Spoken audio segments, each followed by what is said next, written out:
ಗೆಳೆಯರೇ, very interesting ಪ್ರಶ್ನೆಯೊಂದನ್ನು ನಿಮ್ಮ ಮುಂದೆ ತೆಗೆದುಕೊಂಡು ಬರ್ತಾ ಇದ್ದೀನಿ. ಪ್ರಶ್ನೆ ಏನಿದೆ ಅಂತ ನೋಡಿಬಿಡೋಣ. ಎರಡು ವರ್ತುಳಗಳ ತ್ರಿಜ್ಯಗಳ ಗುಣೋತ್ತರ 5:7 ಇದ್ದರೆ ಅವುಗಳ ಕ್ಷೇತ್ರಫಲಗಳ ಗುಣೋತ್ತರ ಎಷ್ಟು ಅನ್ನೋದು ಪ್ರಶ್ನೆ.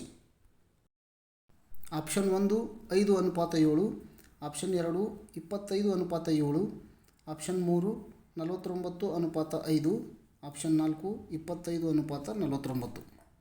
ಇಲ್ಲಿ ವರ್ತುಳಗಳ ಒಂದು ಗುಣಧರ್ಮವನ್ನು ಲಕ್ಷ್ಯದಲ್ಲಿಡಬೇಕು. ಯಾವುದೇ ಎರಡು ವರ್ತುಳಗಳ ಕ್ಷೇತ್ರಫಲಗಳ ಗುಣೋತ್ತರ ಅವುಗಳ ತ್ರಿಜ್ಯಗಳ ಗುಣೋತ್ತರಗಳ ವರ್ಗಗಳ ಗುಣೋತ್ತರಕ್ಕೆ ಸಮನಾಗಿರುತ್ತದೆ.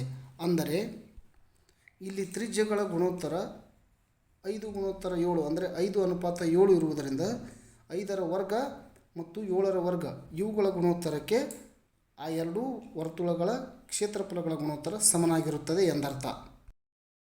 ಹಾಗಾಗಿ ಇಲ್ಲಿ 5ರ ವರ್ಗ 25 ಮತ್ತು 7ರ ವರ್ಗ 49. ಅಂದರೆ ಇಲ್ಲಿ ಸರಿಯಾದ ಉತ್ತರ 25:49 ಎಂದರ್ಥ.